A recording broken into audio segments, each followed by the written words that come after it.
capítulo 22 do livro do Gênesis. Vou ler a partir do verso 9, que diz assim: Chegaram ao lugar que Deus lhe havia designado. Ali edificou Abraão um altar, sobre ele dispôs a lenha. Amarrou Isaque, seu filho, e o deitou no altar em cima da lenha. E estendendo a mão, tomou o cutelo para imolar o filho. Mas do céu lhe bradou o anjo do Senhor: Abraão, Abraão. Ele respondeu: eis-me aqui. Então lhe disse: não estendas a mão sobre o rapaz, e nada lhe faças, pois agora sei que temes a Deus, porquanto não me negaste o filho, o teu único filho. Tendo Abraão erguido os olhos, viu atrás de si um carneiro preso pelo chifre entre os arbustos. Tomou Abraão o carneiro e o ofereceu em holocausto em lugar do seu filho. E pôs Abraão por nome aquele lugar: o Senhor proverá. Daí diz esse até o dia de hoje, e até o dia em que foi registrado o texto: no monte do Senhor se proverá.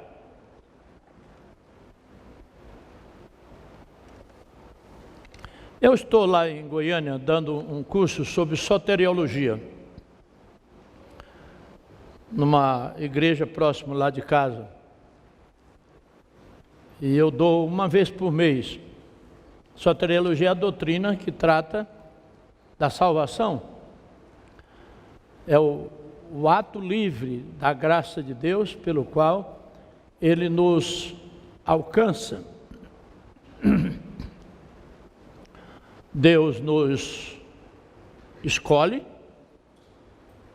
depois quando Ele escolhe, Ele já nos regenera, ou seja, Ele já capacita-nos a respondermos o chamado. Quando Deus regenera, aí Ele já concede a fé. A regeneração não precede a fé. No momento em que Deus escolhe, que Ele regenera, Ele já concede a fé. Tanto que quando Ele me chama, eu respondo. Eu respondo ao Evangelho. Aí quando eu respondo, Ele me justifica, ou seja, Ele declara perdoado os meus pecados, do passado, do presente, do futuro, né?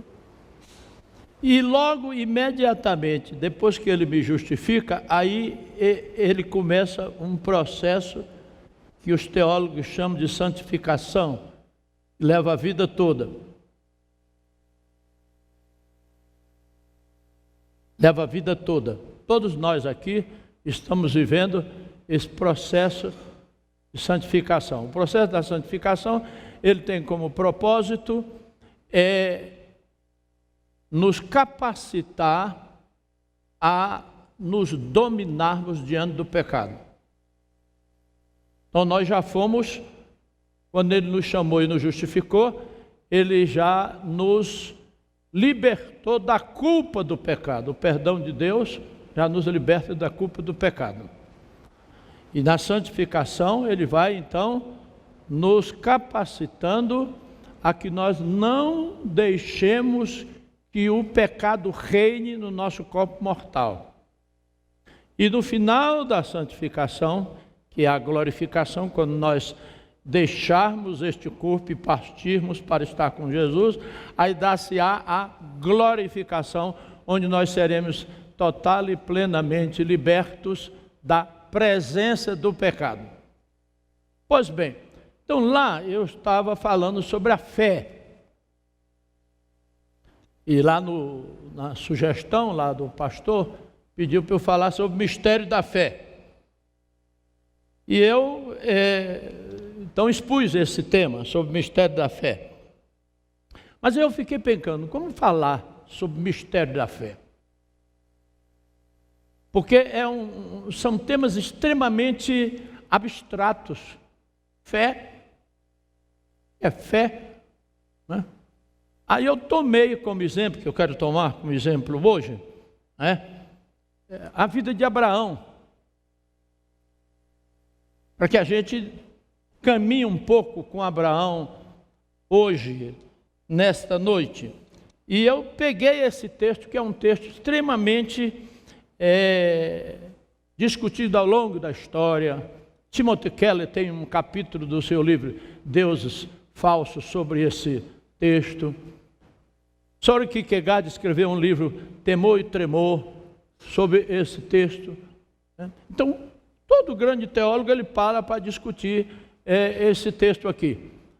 Então, como eu não sou um grande teólogo, eu também estou parando para discutir sobre a fé nesse texto. Agora é interessante, meus diletos irmãos, que o texto começa, observe bem aí no verso 1, diz assim: depois dessas coisas, pôs Deus Abraão à prova. A rigor, a interpretação desse texto aqui está nessa frase: depois dessas coisas, pôs Deus Abraão à prova. Que coisas? Quais as coisas que o autor aqui se refere? Aqui é o fim da caminhada. E aí, quando a gente faz uma retrospectiva, a gente nota algumas coisas interessantes na vida de Abraão no que diz respeito à fé. A fé não é um passe mágico, a fé é todo um processo, né? Há crentes que são mais fervorosos do que outros, há crentes que são mais santificados do que outros, na medida em que eu vou respondendo a Deus, na minha caminhada. Então, há crentes mais santos, no sentido de há crentes que pragmatizam mais a palavra de Deus do que outros. Pois bem, quando a gente olha para o passado da vida de Abraão, o que é que nós descobrimos? Nós descobrimos alguns quadros bem nítidos, alguns estágios que Abraão viveu. O primeiro estágio foi quando ele estava em Ur da Caldeia, lá no capítulo 11, e que Deus o chama: Abraão, sai da tua terra, da casa de teu pai, e vai para uma terra que eu te mostrarei. Em ti serão benditas todas as famílias da terra. Esse chamado que Deus fez a Abraão, como diz John Frame no seu livro O Conhecimento de Deus, Deus falou tão audivelmente como eu estou falando a vocês aqui. A Escritura é a palavra de Deus escrita. Então, quando a Bíblia diz que Deus falou a Abraão, né, no hebraico, como nós estamos falando aqui para vocês. Quando Paulo diz no caminho de Damasco que viu a Jesus e que Jesus falou a ele em língua hebraica, não foi alucinação que ele teve. Jesus falou a Paulo em língua hebraica. Então, Deus diz: Abraão, sai da tua terra. Ele vivia em Ur da Caldeia, um centro altamente sofisticado para a época, pagão. Josué 24 diz que ele adorava outros deuses, e um dia Deus se revela a ele e diz: sai da tua terra, da casa de teu pai, vai por uma terra que eu te mostrarei, em ti serão benditas todas as famílias da terra. Quando Deus chama, Deus já lhe concede a graça da fé. Fé, pela graça sois salvos, por meio da fé. Isto não vem de vós, é dom de Deus. O que é fé? Fé é certeza de coisas que esperamos, é convicção de fatos que nós não vemos, mas que Deus nos capacita a crermos. Agora é interessante que esse primeiro estágio da vida de Abraão tem algumas implicações. Primeira coisa, quando Deus o chamou, Abraão já estava com 75 anos, não era mais uma criança. Vivia num centro altamente sofisticado, que era Ur da Caldeia. E Deus disse: sai da tua terra, da casa de teu pai, vai para uma terra que eu te mostrarei. Quer dizer, Deus diz assim: rompe com a tua família. Isso para o judeu era terrível. E Deus faz 3 promessas a eles: ó, sai da tua terra, eu vou te dar uma terra. Só que a terra que Deus prometeu a Abraão era habitada pelos cananeus. Deus diz assim: em ti serão benditas todas as famílias da terra. Mas Sara era estéril. E tu serás uma bênção. Então esse é o primeiro estágio. Ele sai. Ele sai. Quando ele sai, ele tem a primeira crise. Quando ele vai passando perto do Egito, estoura uma fome. Quem foi que estourou aquela fome? Foi Deus. Deus trabalha em todas as coisas para o bem daqueles que o amam. Deus fez com que surgisse subitamente uma grande fome. Está lá o Abraão, atendendo o chamado de Deus. O que é que ele faz? Diz aqui no capítulo 12, do verso 10 do livro do Gênesis, qual a reação dele. Ele diz assim, observem bem, diz o texto aí, capítulo 12, verso 10 do livro do Gênesis, diz que Abraão tomou a seguinte decisão diante daquela fome. Diz assim: havia fome naquela terra, desceu, pois, Abraão ao Egito, para aí ficar, porque grande era a fome na terra. Homem chamado por Deus, ele está respondendo. Quando surge a crise, isso não dá. Não dá. E ele decide descer para o Egito para aí ficar. Para aí ficar, ele abandona o projeto de Deus. Quando ele se aproxima do Egito, Sara devia ter seus 50 anos, uma mulher bonita, Sara era linda, assim reza o texto. Quando ele entra no Egito, ele diz: Sara, olha, você é uma mulher muito bonita, e com certeza essa turma do Egito, porque o Egito era o símbolo de tudo que havia de promíscuo. O faraó tinha um harém, a promiscuidade reinava de cabo a rabo, né?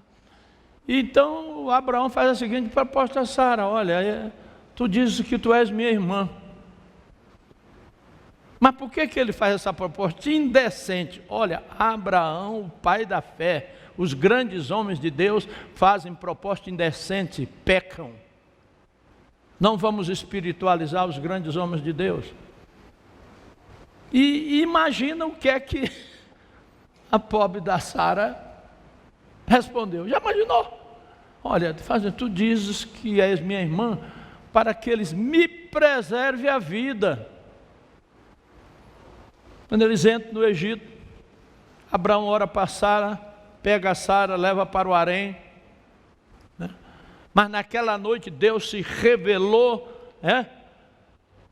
ao faraó em sonho, diz: tu não toques nesta mulher aí, porque o marido dela é profeta.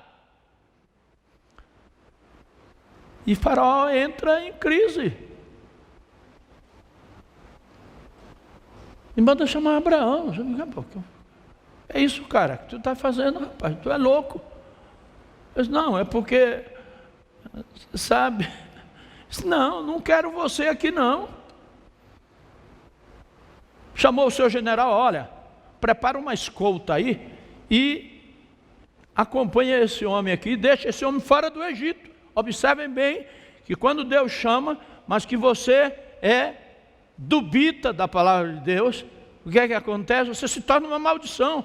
Então o homem que Deus chamou para ser uma bênção, na primeira prova, no primeiro teste, ele abriu mão e sai do Egito escoltado. Imagina o homem que Deus havia chamado para ser uma bênção. Estão percebendo? Aí o que é que ele faz? Quando ele sai do Egito, ele volta para Betel, o lugar onde Deus o chama. Prepara um altar. É como quem diz assim: eu vou lá para a igreja, vou confessar meus pecados. E ele prepara um altar e Deus se revela a ele. Mas olha como Deus é tão É fantástico, porque Deus, Ele nos salva pela graça, para vivermos pela graça. Aí Ele não censura Abraão, Ele não diz: você é um crápula, olha que situação constrangedora você criou para mim, para sua esposa. Não, Ele diz: Abraão, olha para o sul, olha para o leste, olha para o oeste, onde os teus olhares alcançar, eu te darei essa terra. E a terra habitada pelos cananeus, diz lá no capítulo 12. E ele continua. Tempo correndo. Quando ele chega lá pelos 90 e poucos anos, Deus então se revela a ele, num dia, ao meio-dia, e disse: olha, vou cumprir a promessa do filho. Daqui 1 ano, tu terás um filho. Ele riu intimamente. E Sara, que estava lá na cozinha da tenda, riu também. E o anjo perguntou assim: por que a Sara está rindo? A Sara: não estou rindo não. E o anjo do Senhor, que é uma cristofania, todas as vezes que no Velho Testamento diz o anjo, é uma cristofania. Quem é? Era o próprio Jesus se revelando lá no Velho Testamento. Então fazem a pergunta para Sara: mas vem cá, Sara lá na cozinha diz: mas eu, a essa altura, porventura ainda hei de gozar das delícias do amor? E o anjo pergunta: há alguma coisa demasiadamente difícil para mim? Daqui 1 ano vocês terão um filho. E a Sara ficou grávida. É interessante que Paulo, interpretando essa teofania, diz que quando Deus fez a Abraão a promessa de que ele teria um filho àquela altura, lá em capítulo 4 de Romanos, Paulo diz assim, que Abraão, sem enfraquecer na fé, embora considerasse o estado já amortecido do seu corpo, não teve nenhuma restrição, pelo contrário, deu glória a Deus. Talvez fosse pentecostal, aleluia, glória a Jesus. Se o Senhor está dizendo que o negócio vai funcionar. Não foi inseminação artificial não, tiveram relação. Vocês sabem que os órgãos genitais, são os únicos que não atrofiam. Pode passar 30 anos sem usar, no dia que você usa, né? Você quebra o braço, você fazer fisioterapia, a perna fazer fisioterapia. Não, os órgãos genitais não precisam de fisioterapia, né? Então, ficou grávida. 1 ano depois, nasce Isaac. Puseram o nome de Isaac. Por que Isaac e não Joel? Isaac, filho do riso. E todo mundo vai dizer, mas não é possível. Esses velhos aí, olha, velho de quase 80 anos, grávida, etc. Então, observem bem essa caminhada de Abraão. Deus vai se revelando pouco a pouco a ele. Não pensem que ele não teve dúvidas, teve dúvidas sim. A dúvida é um elemento constitutivo da fé. O apóstolo Tiago diz assim, tende por motivo de toda alegria quando passardes por várias provações, sabendo que a provação da vossa fé gera maturidade. Agora, por favor, não sejam como homens que são lançados de um lado para outro. Ou seja, façam tudo para não terem dúvida, porque a dúvida, diz lá Tiago, que é o indivíduo que tem a mente dividida. Ele está aqui, ele crê na palavra, mas diante da crise, diante da provação, ele dubita. Mas faz parte. A dúvida é um trampolim para a fé. Pode olhar no Evangelho. Jesus chamando os discípulos, homem de pequena fé. Jesus nunca disse que os discípulos não tinham fé. Pequena fé, fé como um grão de mostarda. Porque a fé, ela vai crescendo pouco a pouco através da vida. Então, o primeiro estágio é o primeiro estágio do chamado. Depois é o estágio da gravidez, né? E do nascimento do menino. Aí no capítulo 17 do Gênesis, Deus decidiu destruir Sodoma e Gomorra. Promiscuidade lá estava reinando. Homossexualismo, aberração sexual de todas as matizes, até no grego da Septuaginta, eles usam o termo porneia, injustiça, etc. E Deus disse assim: vou acabar com Sodoma e Gomorra. Mas aí há uma frase no capítulo 17, verso 18 do Gênesis, onde Deus diz assim: ocultarei eu a Abraão o que tenho para fazer. Observe o nível de relação de Deus com Abraão. Deus diz: ocultarei eu a Abraão o que estou para fazer. E Deus diz a Abraão: vou destruir Sodoma e Gomorra. Abraão começa a interceder por Sodoma: mas Senhor, mas se tivesse 50 justos? Deus disse: não decido, se tiver 50 justos.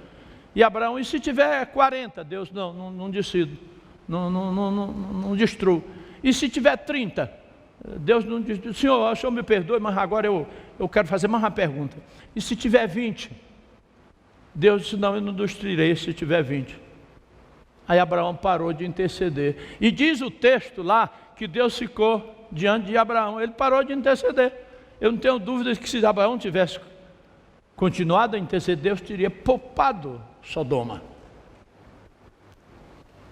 Porque Deus, nas suas relações conosco, Deus não corre risco, de jeito nenhum. Pois bem,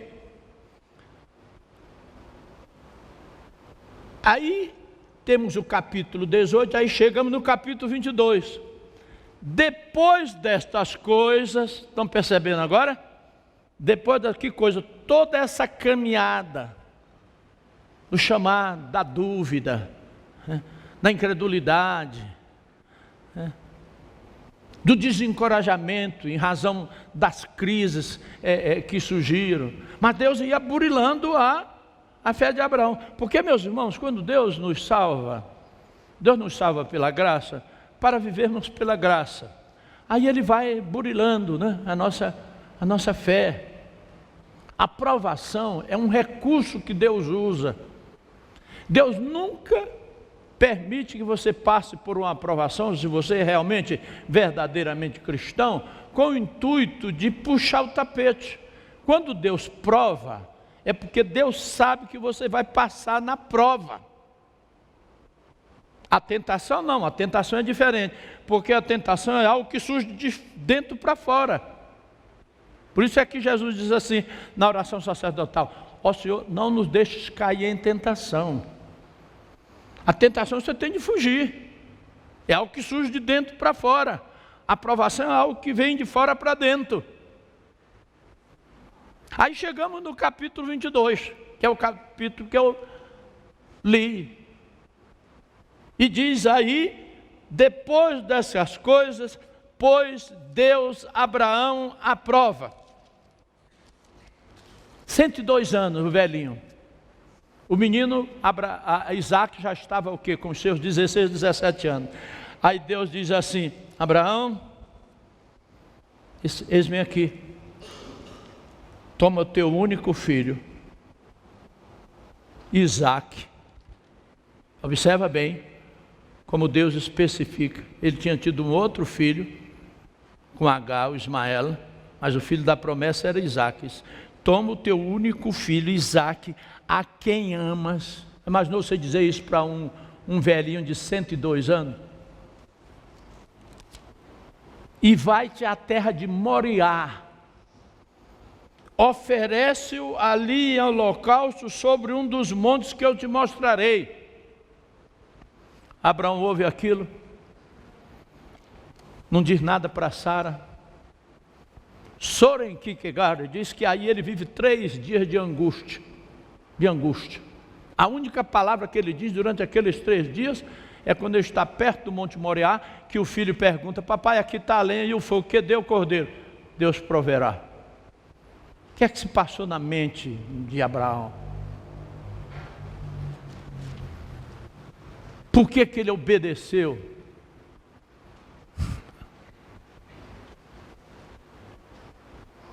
Aí foi dormir, no outro dia de manhã ele levanta, diz aqui o texto, acordou de madrugada, não contou nada para Sara. Já imaginou se ele tivesse dito para Sara: Sara, eu estou indo no Monte Moriá sacrificar o Isaac que Deus pediu. Porque Isaac era o quê? Isaac era o cerne de toda a promessa. Nós estamos aqui hoje por causa de Isaac. Jesus descendeu de Isaac.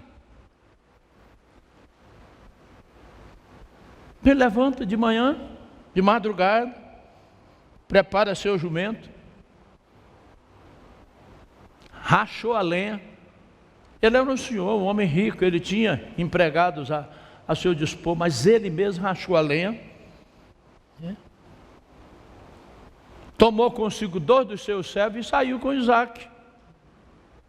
Andaram 3 dias. Quando eles chegaram no sopé do Monte Moriá, aí ele disse para os dois serviçais: vocês fiquem aqui, eu subirei com o rapaz, adoraremos ao Senhor e voltaremos para vós. Perceberam alguma coisa? Subiremos, adoraremos ao Senhor e voltaremos para vós. Ele sobe, chega lá em cima. Quando ele vai subir, ele pega a lenha e coloca sobre o Isaac.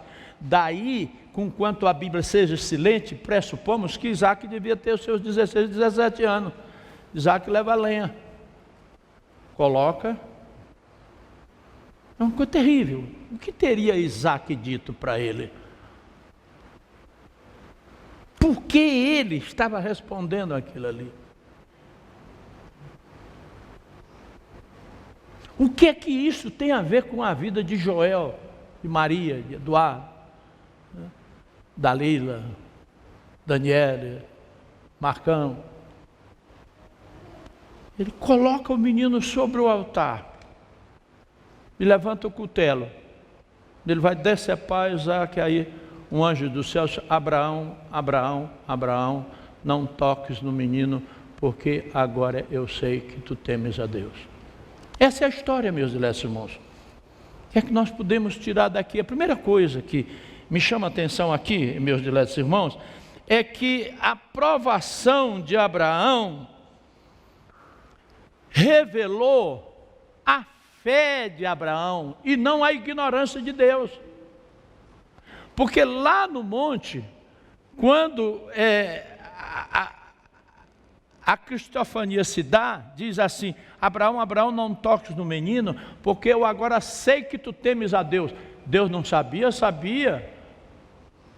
O Cristo pré-existente não sabia? Sabia.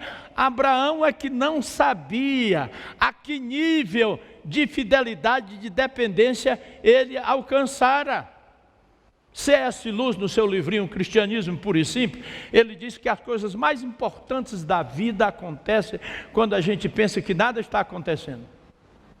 Eu estava ali sentado quando vieram aqui as crianças, e aquela senhora ali que tem aquelas 2 gêmeas, eu me lembro no dia que ela veio aqui, uma semana depois que nasceu, o reverendo orou por elas, e eu disse: meu Deus, como as meninas cresceram. As coisas mais importantes da vida acontecem quando a gente pensa que nada está acontecendo. Você não diz assim: eles estão crescendo, olha, estão crescendo. Nem os pais podem dizer: olha, elas aumentaram hoje 1 centímetro. Você está entendendo? Então a provação de Abraão não revelou para Deus a fé de Abraão, revelou para Abraão o nível de fidelidade dele à palavra de Deus. Deus não se surpreendeu, Deus sabia de tudo, mas Deus vinha trabalhando o caráter dele, e é isso que o Espírito Santo faz hoje comigo e com você. Pega um Charles aí e começa a conversar com ele há 30 anos, a visão dele da Escritura, da vida cristã, o quanto ele cresceu. Hoje eu conversando com meu filho, até fiquei com inveja dele, porque o Eduardo, ele tem um senso crítico, ele conhece, talvez ele nem tenha se apercebido, ele tem um conhecimento tão fantástico assim da Escritura, que eu fico assim, poxa vida, rapaz, mas com esse menino, onde foi que ele aprendeu isso? Não sei. Você foi com o pai? Você está entendendo? Então, é esse processo. Então, a provação de Abraão não revelou a Deus o seu nível de fé, revelou a Abraão. E isso vai acontecer com você, meus diletos irmãos. A provação tem essa função. Se você está atravessando uma provação, esteja absolutamente de duas coisas. Primeira coisa, que C.S. Lewis, no seu livro As Cartas do Inferno, que o diabo tenta colocar na nossa mente, o seguinte, que quando nós estamos passando por uma provação, o diabo procura dizer para você o seguinte: ela é interminável. A provação, ela é interminável. É a primeira coisa que o diabo tenta colocar quando a gente está vivendo uma provação. A segunda coisa que o diabo tenta colocar na nossa mente é o seguinte: eu não tenho nada a ver com isso aí não, isso é o pai de vocês, é o inimigo. Que C.S. Lewis, quando escreve As Cartas do Inferno, que são cartas ele imaginou o diabo escrevendo para os demônios, como é que o demônio deve, por exemplo, tentar um pastor na área da sexualidade e tal, etc. Ele sempre chama-nos, né, e chama Deus de inimigo. Então, quando a gente está passando por provação, a gente tem a ideia de que Deus esqueceu de nós, de que aquilo ali é uma coisa interminável, que nós não vamos conseguir provar, que Deus é mau, que Deus é injusto. Foi o que o diabo fez com Jesus. Ah, rapaz, tu estás aí há 40 dias e 40 noites sem comer nada. Mas teu pai não é bom. Ele nem é bom e nem ele é poderoso. Eu vi aquele espetáculo lá no Rio Jordão. O Espírito Santo desceu em forma de pomba. Ele disse: "Eis o meu filho amado em quem me compraz." Agora tu estás aqui. Tu quer uma sugestão? Transforma essas pedras em pães. Deixa Deus de lado. Deus não está preocupado contigo. Foi o que Jesus disse: está escrito, nem só de pão viverá o homem, mas de toda palavra que procede da boca de Deus. Não adianta eu transformar pedras em pães. Eu tenho pães hoje, mas amanhã eu não tenho. Já ao passo que eu optar por ficar com esse Deus, apesar de não entender essa circunstância que eu estou vivendo, eu vou ter pão, vou ter a presença dele, vou ter a companhia dele. Tem uma coisa boa, sabe? A gente chegar onde eu cheguei. Eu fui jubilado agora eu estou começando o segundo tempo do meu ministério. O primeiro tempo já foi, agora é o segundo. Como hoje eu olho para trás, meu Deus, tantas coisas que eu vivi, e que hoje eu começo a ver. Mas naquele momento em que eu as vivia, não entendia. Então a primeira lição que eu aprendo aqui é que a provação revelou a fé de Abraão a Abraão e não a ignorância de Deus, como hipoteticamente o texto sugere. Abraão, não toques no menino, porque agora eu sei que tu temes a Deus. Na realidade, Deus estava mostrando a Abraão o nível de fidelidade a Deus. Deus faz isso. No capítulo 8 do livro de Deuteronômio, só para que os irmãos tenham uma ideia, no capítulo 8 do livro de Deuteronômio, diz assim, observem bem: recordar-te-ás de todo o caminho pelo qual o Senhor teu Deus te guiou no deserto esses 40 anos, para te humilhar, para te provar, para saber o que estava no teu coração, se guardarias ou não os seus mandamentos. Ele te humilhou e te deixou ter fome e te sustentou com maná que tu não conhecias, nem teus pais o conheciam, para te dar a entender que não só de pão viverá o homem, mas de tudo que procede da boca do Senhor viverá o homem. Então a provação é o cadinho para a fé. Uma segunda lição que a gente pode inferir aqui desse texto, meus diletos irmãos, é que a provação de Abraão revelou que a insegurança, quando ele dubitou e desceu para o Egito, a dúvida em si, toda a sua grandeza. Há um livro muito bom sobre esse problema da dúvida, de Alice McGrath, e um outro de Peter Begg, que eles discutem o problema da dúvida. A dúvida revela que nós somos humanos. Todo crente duvida. A dúvida é um elemento constitutivo da fé. Como eu digo, é o trampolim para a fé. Então a provação de Abraão revelou que a insegurança, a dúvida, a confiança adquiridas por Abraão foram o trampolim para a santidade, ou seja, sua total e plena fé no ser de Deus. Freud dizia que só cresce quem sofre.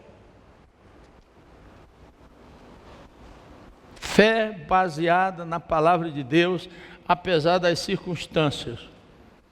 Abraão cria, àquela altura da vida, que Deus ressuscitaria Isaac. Observa bem, quando ele está no sopé, ele diz para os servos: ficai aqui, nós subiremos, adoraremos ao Senhor e voltaremos para vós.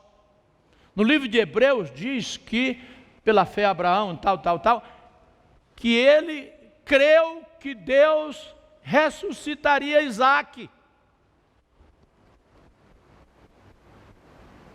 Há um elemento irracional na fé, do ponto de vista do Joel há, mas do ponto de vista de Deus não há.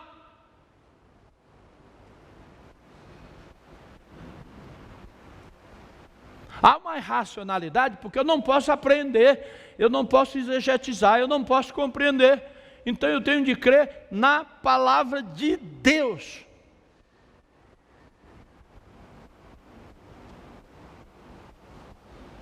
Não tem outra opção. O texto que o reverendo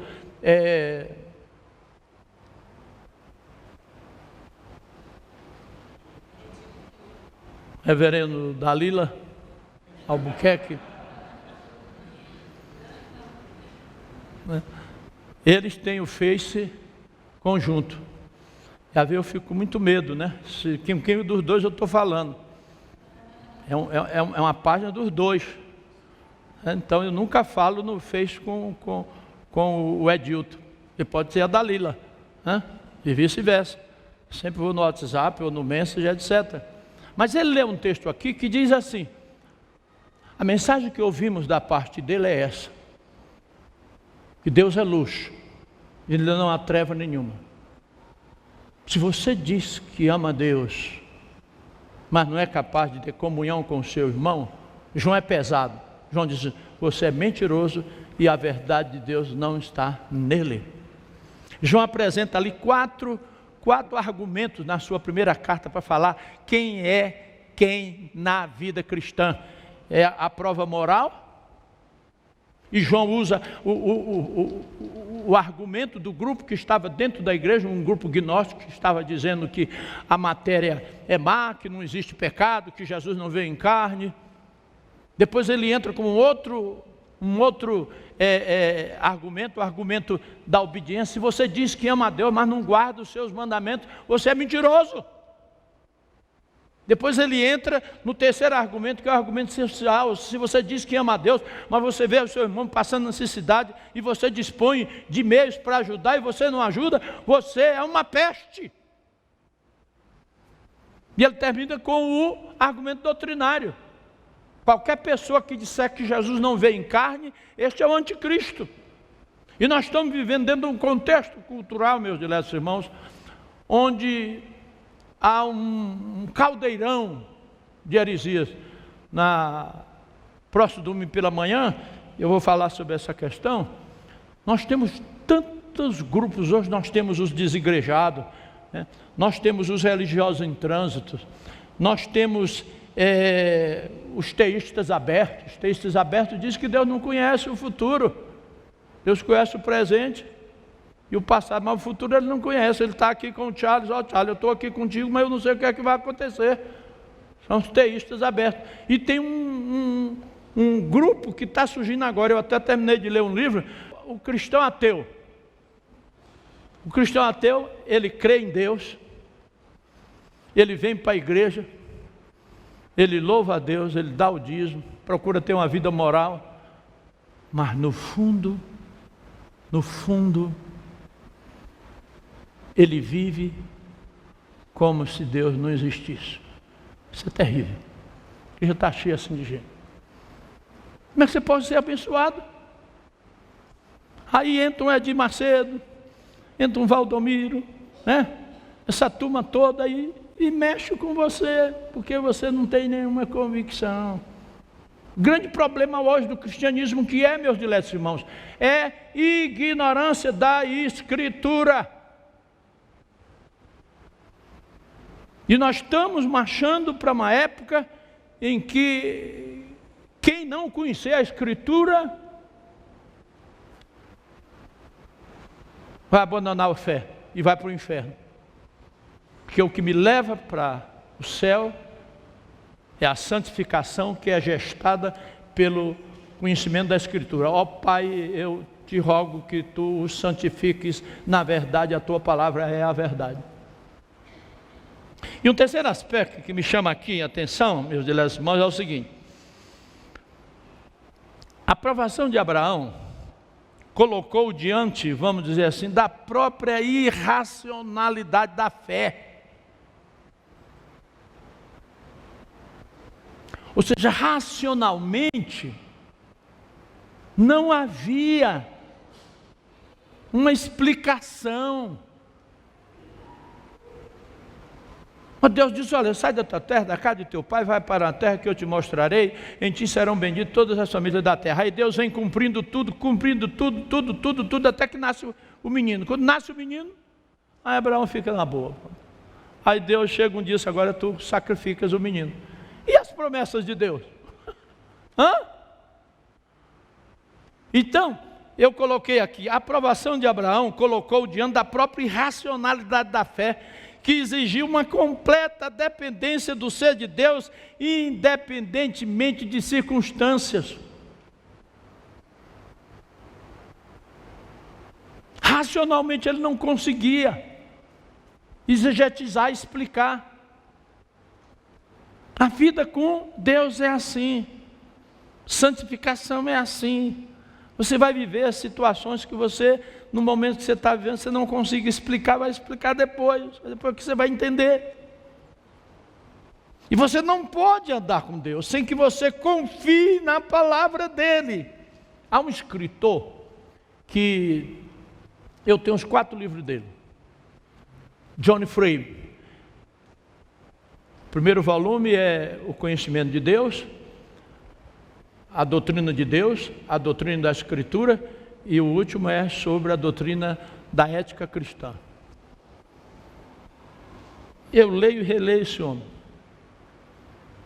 que toda a teologia dele é baseada na Escritura. Ele não parte da teologia para a Escritura, ele parte da Escritura para a teologia. Ele não parte da vida para a Escritura, ele para da Escritura para a vida, e faz sentido.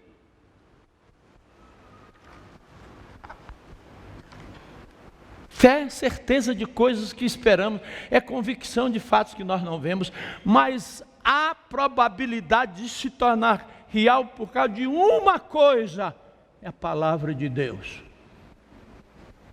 A palavra de Deus. Agora, o que é aqui de prática que eu quero deixar para os irmãos nessa noite? A primeira coisa que eu particularmente aprendi aqui é o seguinte: é que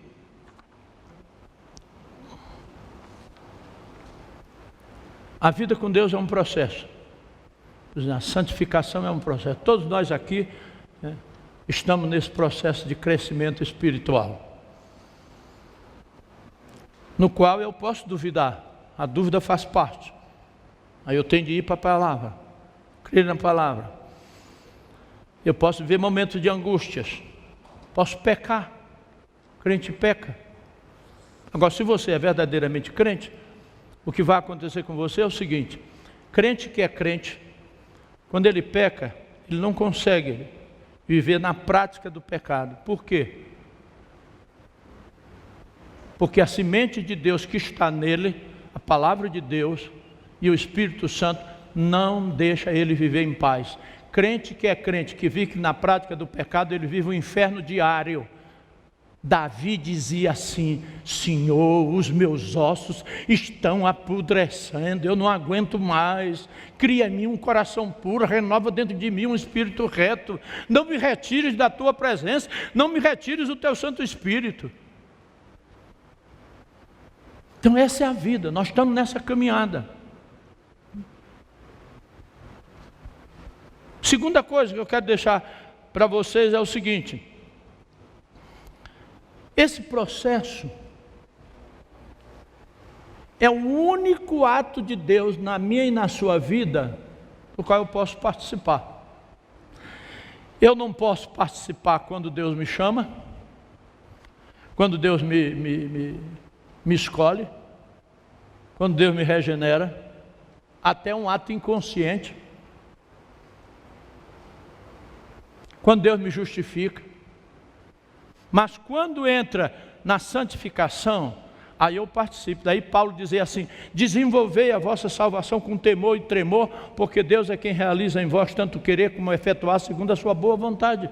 Quer dizer, na medida em que você vai se encharcando da palavra de Deus, Deus vai trabalhando no seu ser, abrindo a sua mente para que você entenda a palavra, para crendo na palavra, confiando na palavra.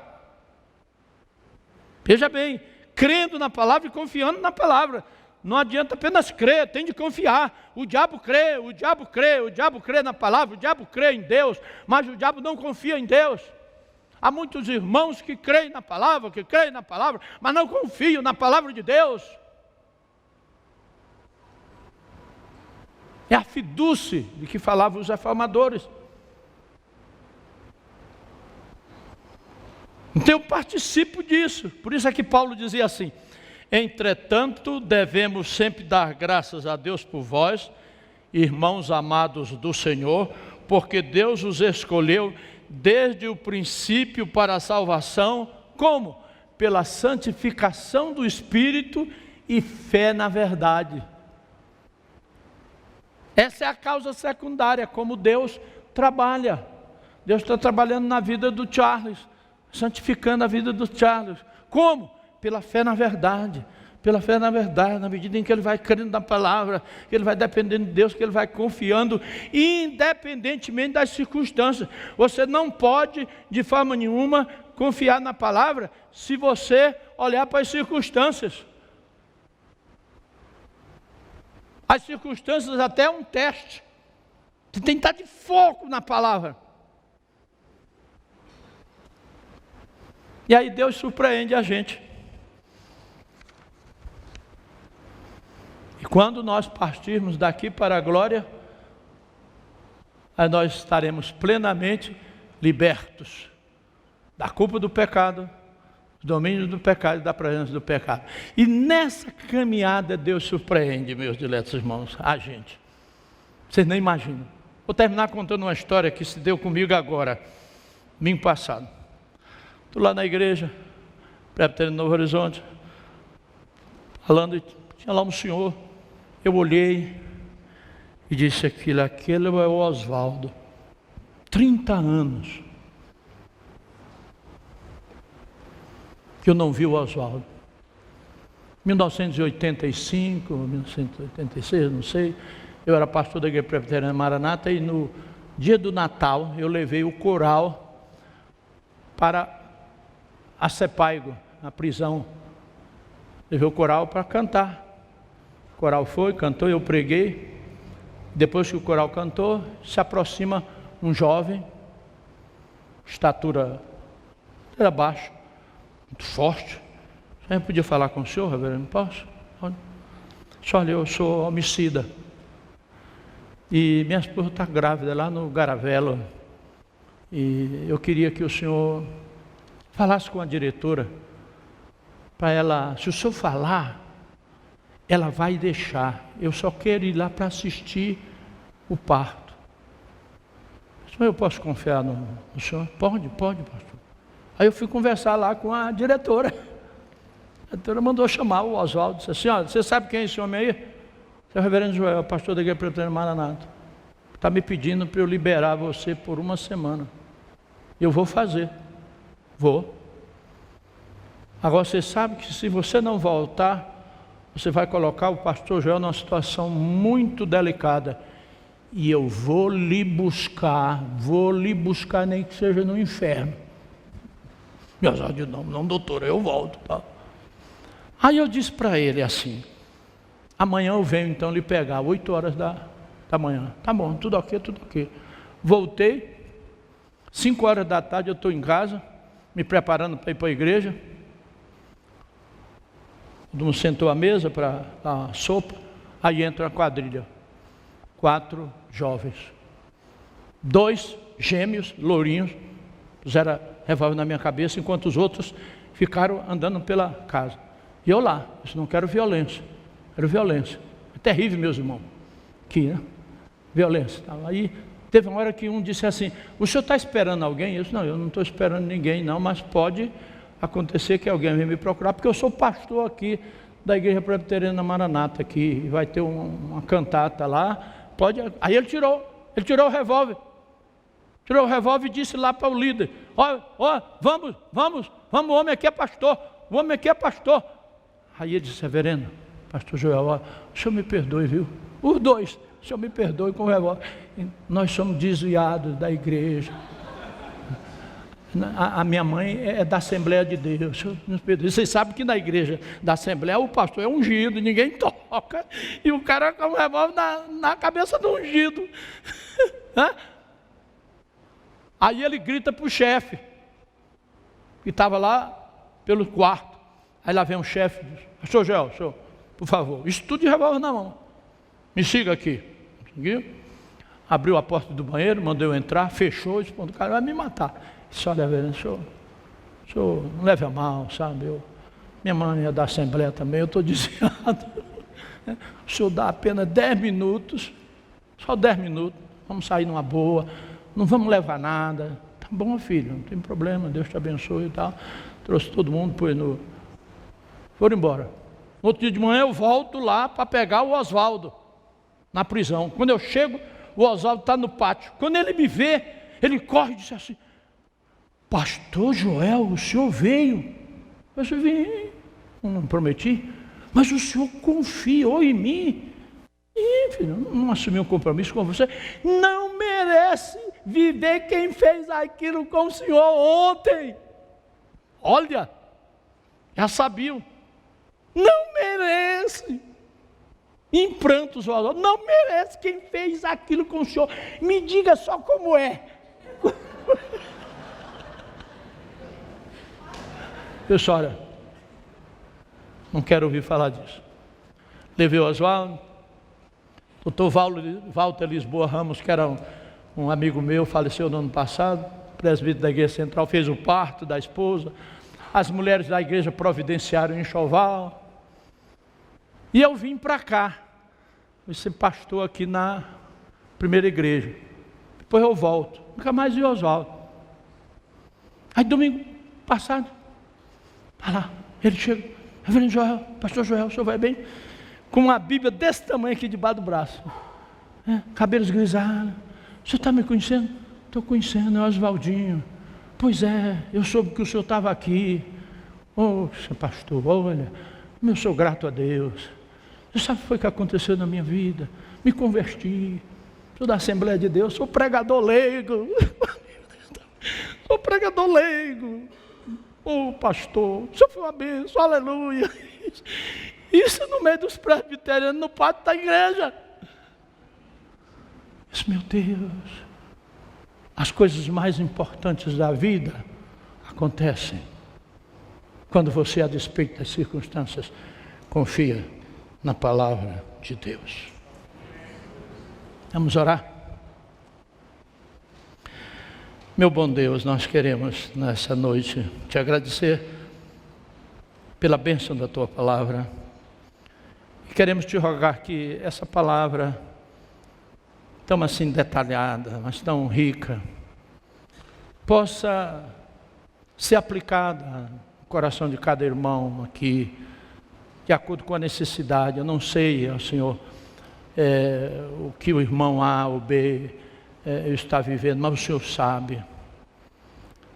E eu te rogo em nome de Jesus, que tu desperte o nosso coração para amarmos mais a tua palavra. Se nós amarmos a tua palavra, nós vamos nos apaixonar por ti, Senhor. Abençoa esta igreja, Senhor. Abençoa os pastores da igreja. E dá-nos agora uma semana rica de bênção. Abençoa o casamento do Marcinho e da Naíssa, próximo domingo, Senhor. Que esse casal possa ser uma bênção para a família, para a igreja. Muito obrigado por tudo, ó Deus. Que assim seja, no nome santo de Jesus. Amém, Senhor. Amém.